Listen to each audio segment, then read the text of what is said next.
El drama de América Latina es que es una región tremenda, que se ve como homogénea porque hablamos castellano, porque venimos de los españoles, etcétera, pero que es tremendamente asimétrica. No puede, y eso le hace muy mal a una región.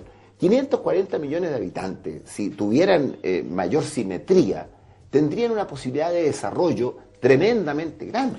Bueno, uno de los problemas básicos de la región es la desigualdad, pero me gustaría volver del soft power a algunos problemas que son densos y duros en América Latina, para acercarnos más todavía al país y al mundo, al ámbito vecinal. Colombia. Colombia, tengo la impresión de que es un gran test de la política exterior chilena, fundamentalmente porque siendo un país muy cercano, ha sido un país exportador de violencia a la región, involuntariamente o como se quiera, pero exporta violencia. Tiene varios millones de emigrados en Venezuela, varios millones de emigrados por razones de violencia en Ecuador. La solución del conflicto interno colombiano siempre ha tensado las relaciones vecinales y el último tiempo con mayor razón.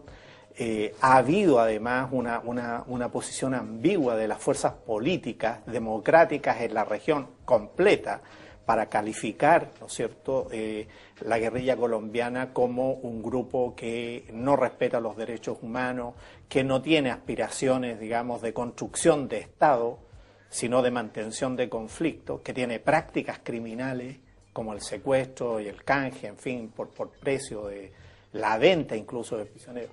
Pero desde el punto de vista de la política exterior chilena, ¿qué opina usted? ¿Qué es el camino frente a la situación de Colombia, que está bastante controlada, pero que aún no es parte de una solución integral? Yo diría que, en primer lugar, coincido en que nosotros hemos sido débiles como región en descalificar a la FARC. El narcoterrorismo es muy peligroso y se está extendiendo a otros países. Usted ya ve lo que sucede en México, lo que sucede en Centroamérica. Y incluso se habla también, perdón que lo interrumpa, general, también de la incidencia del cartel del Valle en el norte, en el Alto Guayaga, en Perú. Claro, y hay países que a la FARC incluso le han tratado de dar el estatus de una fuerza beligerante legítima, y eso parte por tensar, como usted decía, la relación. Por otra parte, Colombia ha tenido en esto más de 40 años de lucha, y por lo tanto la buena noticia, creo yo, es que estamos más cerca del fin del problema, pero no va a ser eso. Pero es victoria militar, no es victoria política. Pero que yo creo que teniendo un nivel de victoria militar como el que se ha logrado, abre los caminos para la acción política. Y ese es un problema de los colombianos y de la democracia colombiana, en que tiene que saber cuándo transitar hacia la solución política del problema.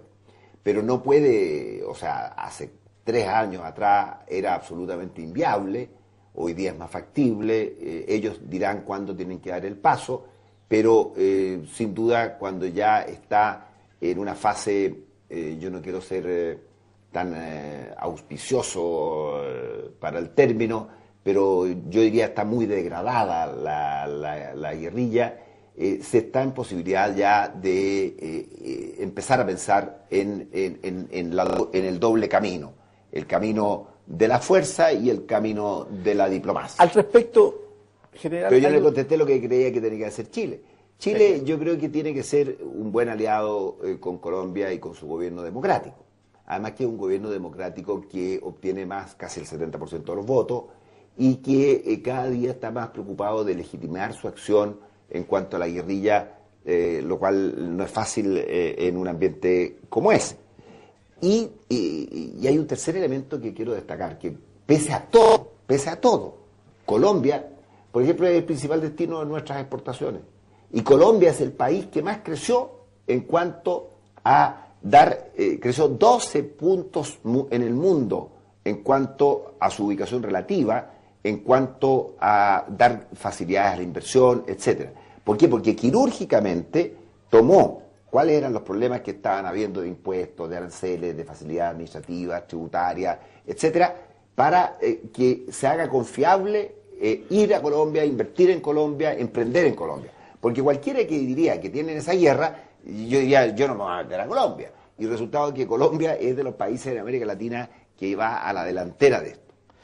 General, tomando algo que usted señaló que me parece muy importante sobre el vínculo entre narcotráfico, crimen organizado y movimiento político, también parece ser que este vínculo con forma político-administrativa interna de los estados es peligroso y se está dando. En el caso específico de México, uno podría decir que ahí prácticamente el crimen organizado y el narcotráfico controlan parte de los gobiernos locales y lo que hay prácticamente una guerra civil entre el gobierno central y estos ámbitos que ya son administrados por las facciones criminales. El caso de México es súper complejo.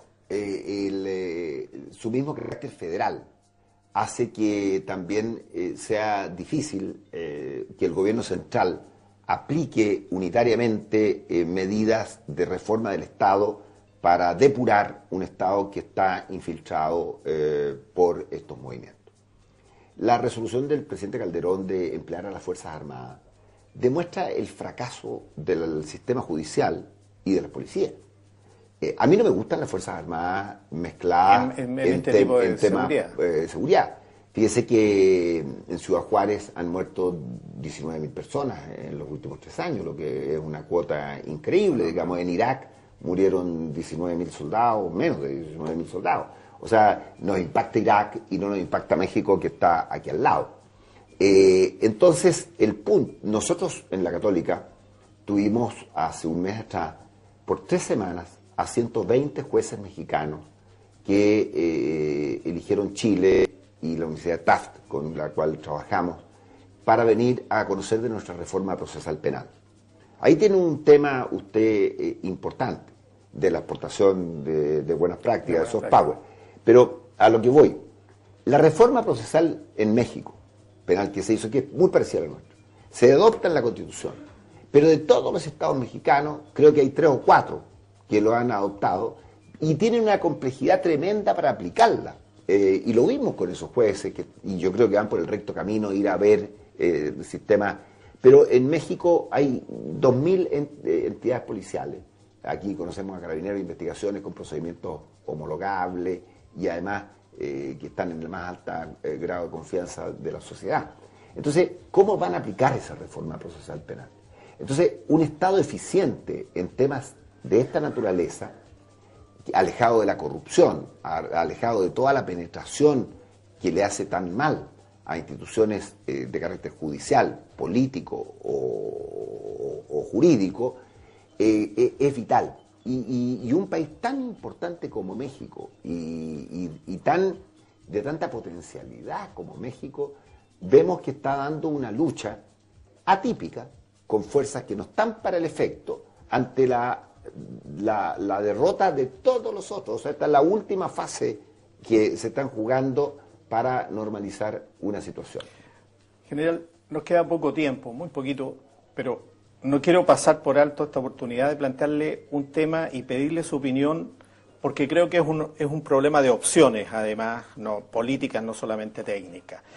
Se había acuñado el término Estado fallido para indicar los estados que no cumplen sus compromisos, que no tienen gobernabilidad interna, etcétera. Sin embargo, lo fallido en la sociedad global parece ser más el ámbito local que el ámbito estatal propiamente tal, sobre el cual es fácil intervenir o relativamente fácil.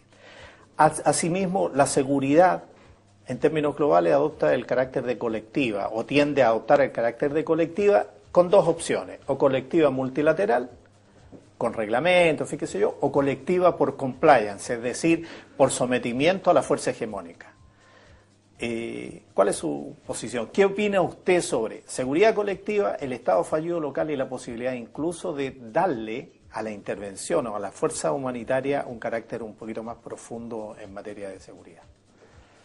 A ver, es una pregunta bien técnica y bien compleja. A ver, yo creo en la seguridad colectiva y creo que es necesario.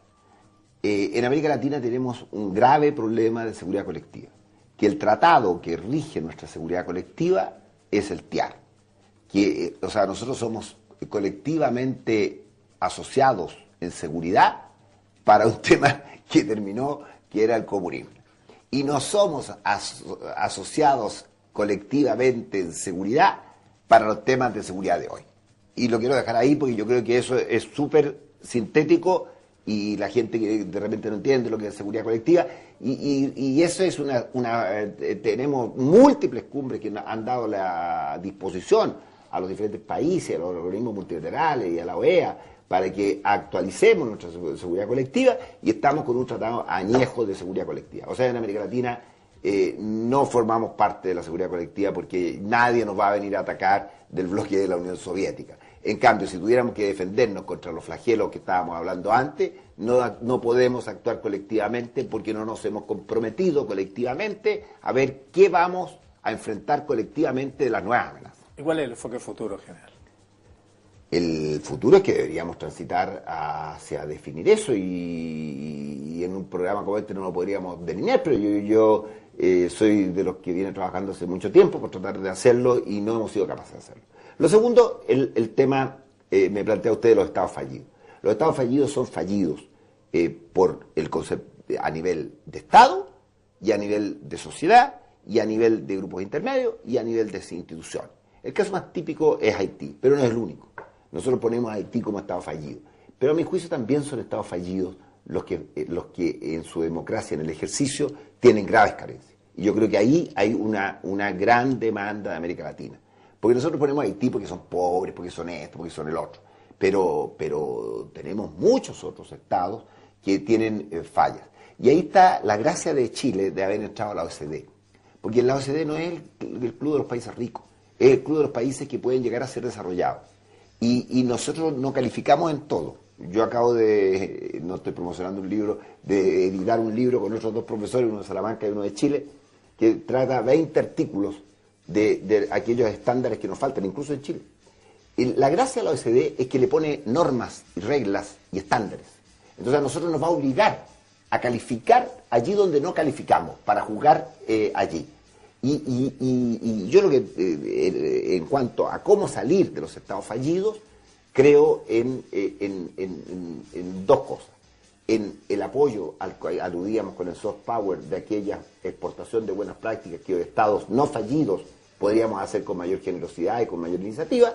Y segundo, con estándares que a esos estados les pongan.